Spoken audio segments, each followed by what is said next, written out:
الحمدللہ والصلاة والسلام علی رسول اللہ۔ کتاب فضائل اصحاب النبی صلی اللہ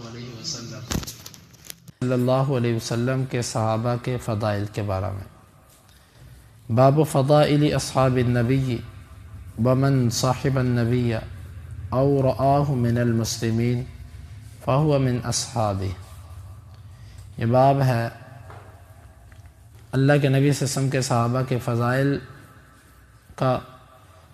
اور اس کی فضیلت کا جو آپ کا ساتھی بنا یا اس نے آپ کو دیکھا مسلمانوں میں سے، بس وہ آپ کے صحابہ میں سے ہے۔ امام بخاری رحمۃ اللہ علیہ نے صحابہ کے فضائل کو بیان کرنے سے پہلے صحابی کی تعریف کی ہے۔ صحابی کسے کہتے ہیں؟ صحابی اسے کہتے ہیں کہ جو اللہ کے نبی صلی اللہ علیہ وسلم کا، امام بخاری کی تعریف کے مطابق، یا وہ آپ کے ساتھ رہا ہو یا آپ کو دیکھا ہو۔ مطلب جو آپ کے ساتھ رہا، اب ایک لمحہ بھی اگر کوئی آپ کے ساتھ رہا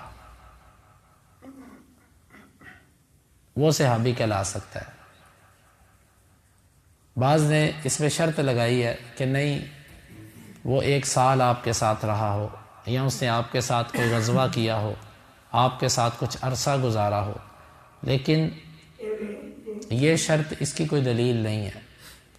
جس نے اللہ کے نبی صلی اللہ علیہ وسلم کے ساتھ کچھ وقت گزارا، چاہے وہ ایک لمحہ ہی ہو، چاہے وہ آپ سے مل کے چلا گیا یا ملا نہیں لیکن آپ کو دیکھا، آپ کی بات کو سنا، کیونکہ بعض نبینے صحابہ بھی تھے جو آپ کو دیکھ نہیں سکے، ان کے لیے آپ کے پاس آنا، آپ کی صحبت میں ایک لمحے کے لیے بھی وہ آئے ہوں تو وہ صحابی ہیں۔ یا جس نے آپ کو دیکھا، مجلس کے اندر دیکھا، دور سے دیکھا، قریب بیٹھ کر دیکھا، وہ بھی صحابی کی تعریف کے اندر شامل ہے۔ حتیٰ کہ جس نے آپ کو دیکھا اسے خود شعور نہ بھی ہو، مثلا وہ انتہائی چھوٹا بچہ ہو، اس کو بھی صحابی شمار کیا گیا۔ جس طرح کہ حسن بن علی رضی اللہ عنہ چھوٹے تھے، ابھی بالغ نہیں تھے، ان کو تو اپنے اللہ کے نبی صلی اللہ علیہ وسلم کے بارے میں نانا کا علم تھا، لیکن اللہ کے نبی صلی اللہ علیہ وسلم کی وفات کے وقت ان کی عمر کتنی تھی؟ ان کی عمر تقریباً 7 سال بنتی ہے۔ اور اسی طرح محمد بن ابی بکر، اسماء بنت عمیس سے جو ابو بکر صدیق رضی اللہ عنہ کا بیٹا پیدا ہوا تھا محمد، اس کی عمر اللہ کے نبی صلی اللہ علیہ وسلم کی وفات کے وقت کتنی تھی؟ 3 ماہ اور کچھ دن، لیکن اہل علم نے اس کو بھی صحابہ میں شمار کیا، اگرچہ اس کی روایات کو مرسل شمار کیا جاتا ہے اور کبار تابعین کی مرسل شمار کیا جاتا ہے، لیکن تعریف میں اہل علم نے اسے بھی شامل کیا ہے صحابہ کا تذکرہ کرنے میں کہ جو اللہ کے نبی صلی اللہ علیہ وسلم کی زندگی میں پیدا ہو گیا، مسلمانوں کا بچہ تھا اور اللہ کے نبی صلی اللہ علیہ وسلم کو اس نے دیکھ لیا بس۔ تو یہ صحابی کی تعریف ہے۔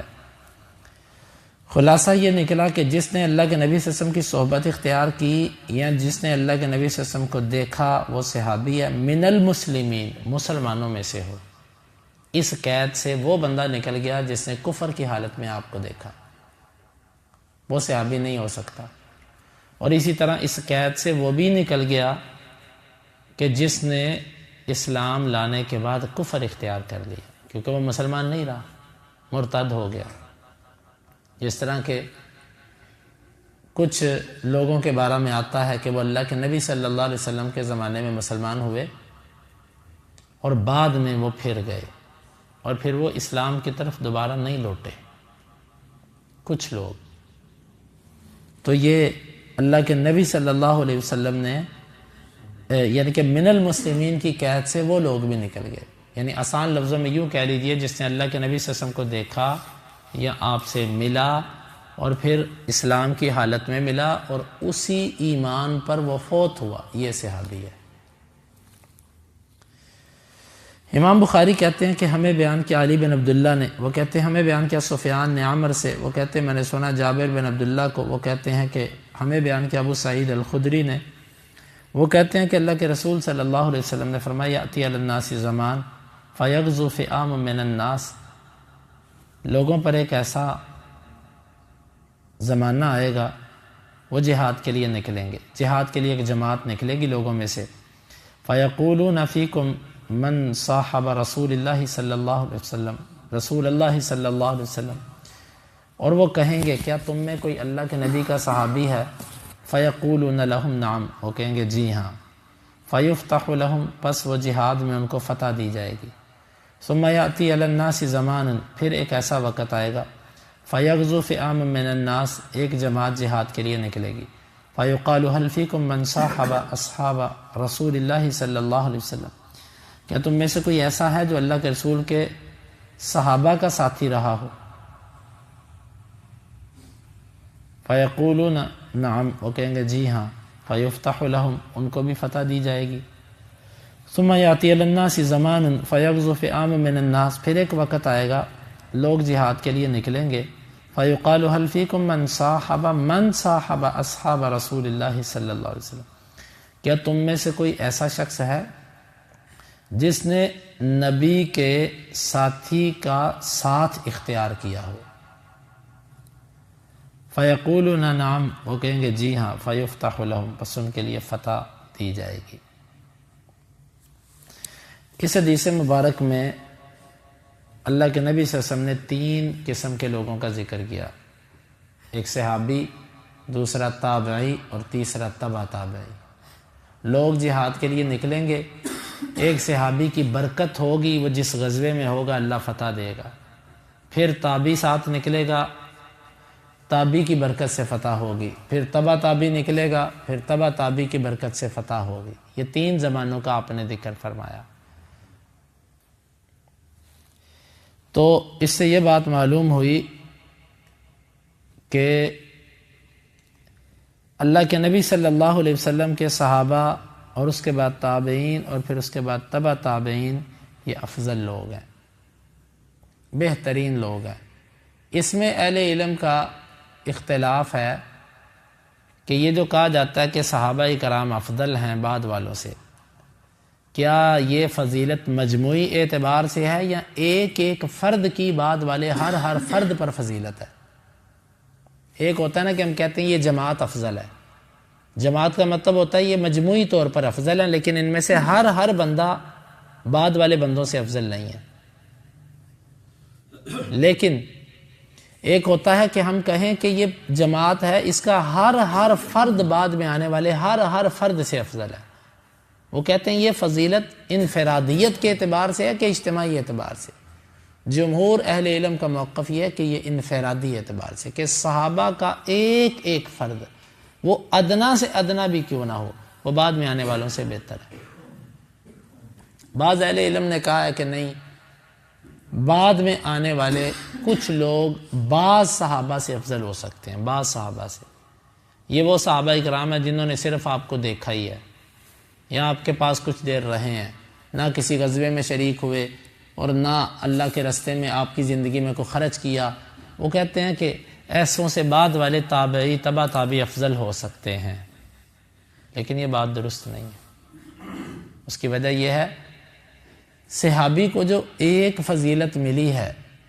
وہ فضیلت یہ ہے کہ نبی کو دیکھنا یا نبی کی صحبت اختیار کرنا، یہ اتنا بڑا عمل ہے کہ اس کے برابر بعد میں آنے والے شخص کا کوئی عمل نہیں ہو سکتا، کیونکہ اللہ تعالیٰ نے ان کو بہترین سمجھا تو اس زمانے کے لیے چنا۔ جس طرح کہ ابن مسعود رضی اللہ عنہ کی حدیث مسند احمد کے اندر ہے، وہ کہتے ہیں کہ اللہ تعالیٰ نے بندوں کے دلوں کو دیکھا، ان میں سب سے زیادہ صاف دل محمد صلی اللہ علیہ وسلم تھے۔ پھر اللہ نے امتوں کو دیکھا، ان میں سے جو سب سے زیادہ پاکیزہ دل والے تھے، اللہ نے ان کو نبی کا صحابی بنایا۔ یہ دلیل ہے کہ اس کا پاکیزہ دل ہونا، اللہ تعالیٰ نے اس کا صلہ اس کو یہ دیا کہ وہ نبی کا ساتھی بنا، نبی کا صحابی بنا۔ لہٰذا ایک فضیلت ہی اس کی اتنی بڑی ہے، ایک عمل ہی اس کا اتنا بڑا ہے کہ اس کے بعد میں آنے والے کی ساری عبادت بھی اس کے مساوی نہیں ہو سکتی۔ تو یہ فتوحات یہاں سے معلوم ہوا کہ اب یا تابعین تبع تابعین کے بعد کوئی نبی کا صحابی باقی نہیں ہے۔ یہ تعریف جنوں پر بھی چلے گی۔ بعض لوگ کہتے ہیں فلاں جن موجود ہے جس نے اللہ کے نبی صلی اللہ علیہ وسلم کو دیکھا، یہ بات درست نہیں ہے، کیونکہ آپ نے فرمایا تھا کہ آج سے 100 سال بعد جو اس روئے زمین پر موجود ہے وہ زندہ نہیں رہے گا، لہذا کوئی جن صحابی ہونے کا دعویٰ نہیں کر سکتا آج، کیونکہ وہ 100 سال بعد تک ختم ہو چکے۔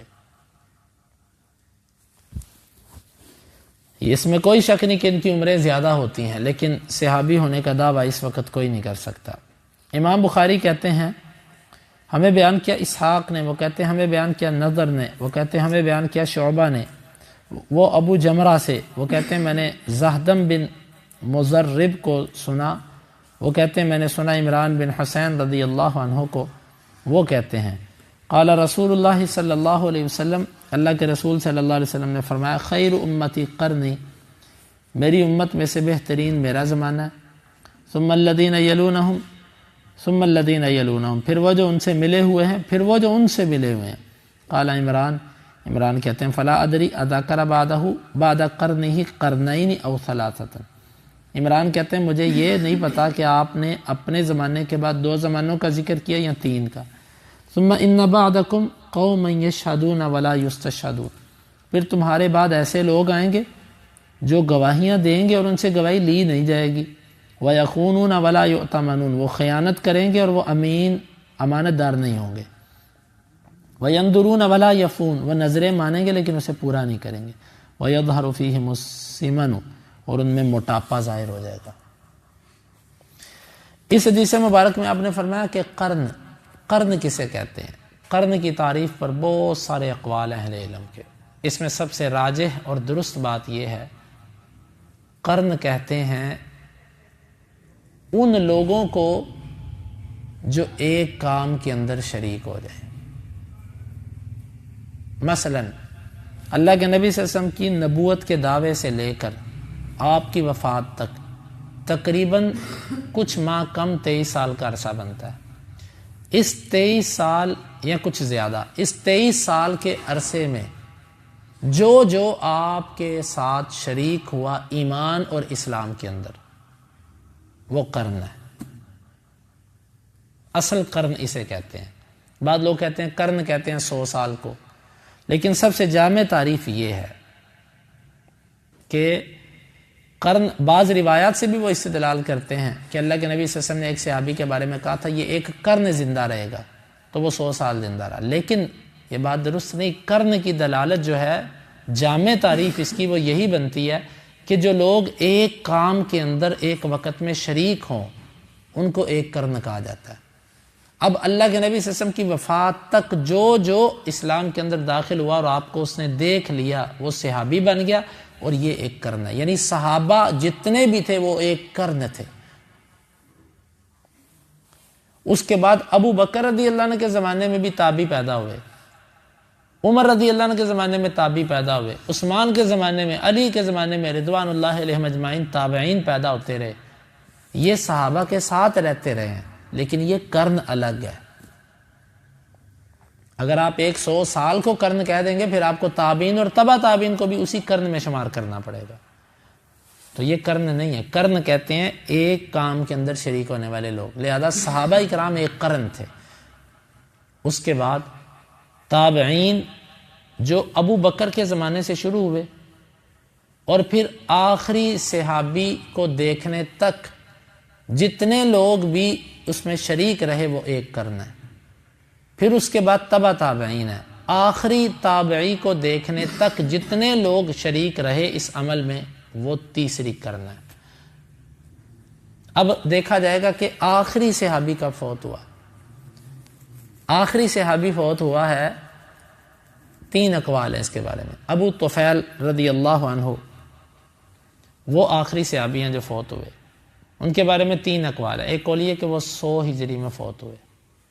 دوسرا قول یہ کہ 107، اور تیسرا قول یہ 110۔ یوں بعض اہل علم نے کہا کہ اللہ کے نبی صلی اللہ علیہ وسلم کے پہلے صحابہ کی جو قرن ہے وہ آپ کی بعثت سے اگر شروع کی جائے تو وہ آخری صحابی کی وفات تک 120 سال بنتے ہیں۔ حالانکہ اس سالوں کے ساتھ قرن کو جوڑنا ہی نہیں چاہیے، لیکن میں آپ کو یہ بتانا چاہتا ہوں کہ آخری صحابی جو فوت ہوا وہ 110 والے قول کو لیں تو 120 سال بنتے ہیں، اگر 100 والے قول کو لیں تو پھر جو ہے وہ 100 سال بنتے ہیں۔ تو یہ ایک قرن ہے جس کا زمانہ اللہ کے نبی صلی اللہ علیہ وسلم کی بعثت سے شروع ہوا اور آخری صحابی کی وفات تک رہا، لیکن اس کے اندر کوئی اور شامل نہیں ہو سکتا۔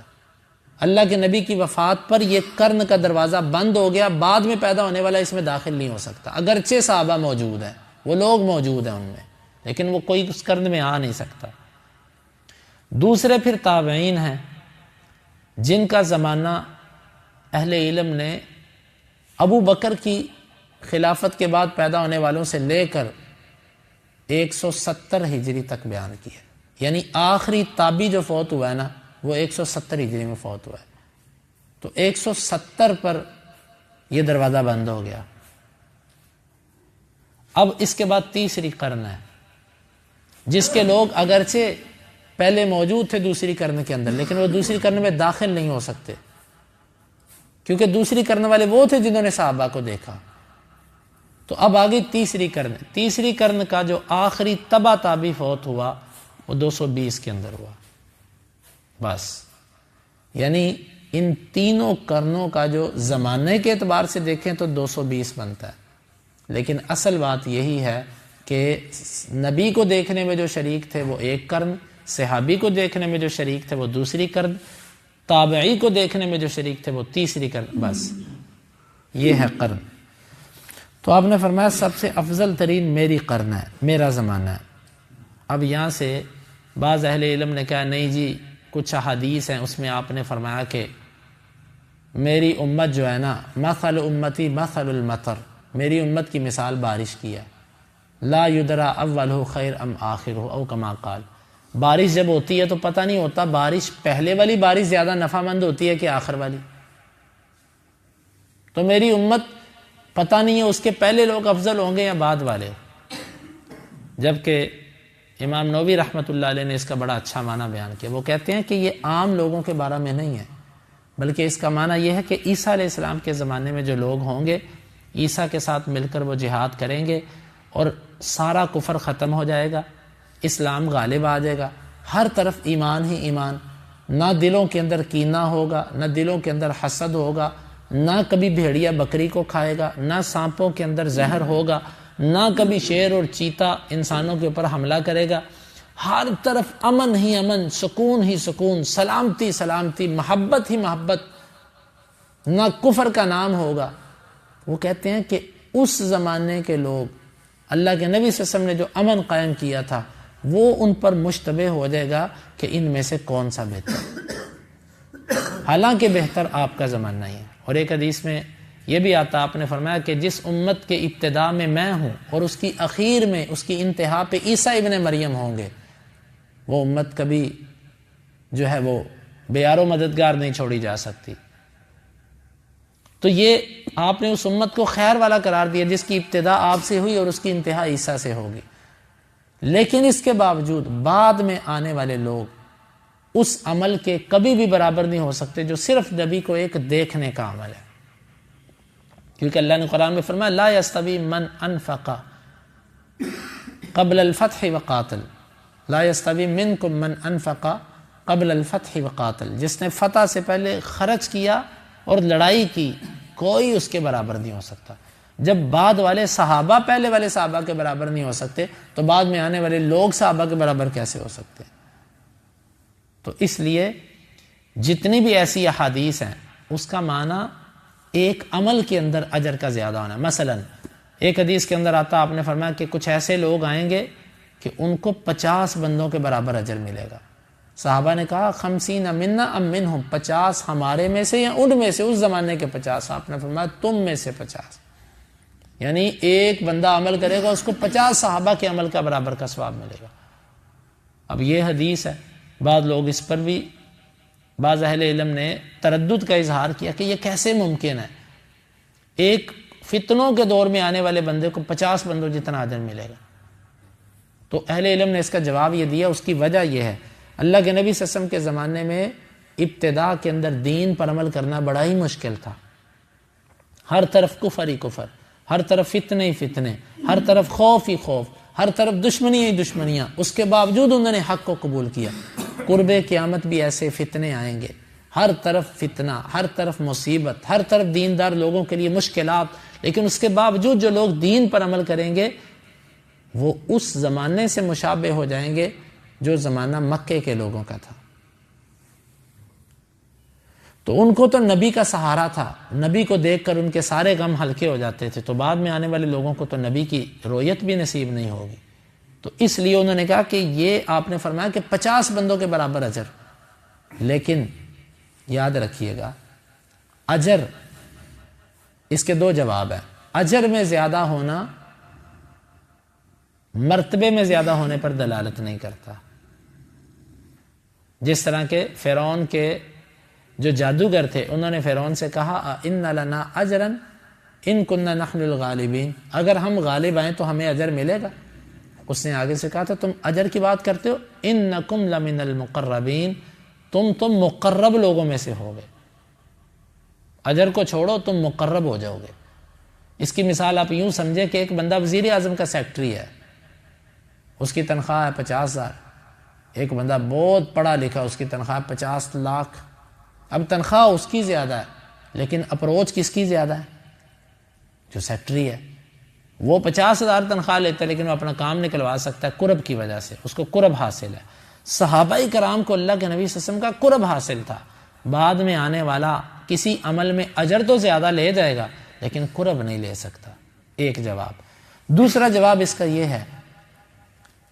کہ 50 بندوں کے برابر اجر اس عمل میں ملے گا جس میں صحابی بھی شریک ہے اور یہ بھی شریک ہے، نماز اس نے بھی پڑھی اس نے بھی پڑھی، روزہ اس نے بھی رکھا اس نے بھی رکھا، جہاد اس نے بھی کیا اس نے بھی کیا، لیکن جو اعمال صحابہ نے کیے اور یہ کر ہی نہیں سکا اس میں برابری کیسے ہوگی؟ مثلا صحابی نے نبی کو دیکھا، اس نے وہ دیکھا ہی نہیں، تو اس میں یہ اس سے افضل کیسے ہو سکتا ہے؟ یا صحابی نے نبی کے زمانے میں خرچ کیا، اس نے خرچ کیا ہی نہیں، صحابی نے نبی کے زمانے میں جہاد کیا، اس نے جہاد کیا ہی نہیں۔ تو لہٰذا یہ اجر کا زیادہ ہونا فضیلت کے زیادہ ہونے پر دلالت نہیں کرتا۔ تو آپ صلی اللہ علیہ وسلم نے فرمایا کہ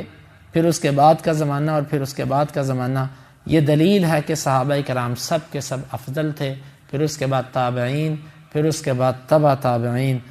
پھر راوی کو شک ہے کہ آپ نے میرے بعد 3 زمانوں، اپنے بعد 2 زمانوں کا ذکر کیا کہ 3 کا، راجح بات یہ ہے کہ 2 کا ذکر کیا۔ پھر آپ نے فرمایا کہ پھر اس کے بعد ایسے لوگ آئیں گے جو جھوٹی گواہیاں دیں گے، خیانتیں کریں گے، نظریں کریں، مانیں گے لیکن پورا نہیں کریں گے، اور وہ موٹے ہوں گے، ان میں موٹاپا ظاہر ہو جائے گا۔ یہ چیز 220 کے بعد غالب آ گئی۔ اس کے بعد فتنے، خلق قرآن کا مسئلہ، جہمیہ، معتزلہ اور مرجیہ، اور پھر طرح طرح کے فتنوں نے سر اٹھا لیا۔ اہل علم کے لیے مشکلات آئیں، محدثین کو آزمایا گیا، مشکلات میں ڈالا گیا۔ اگرچہ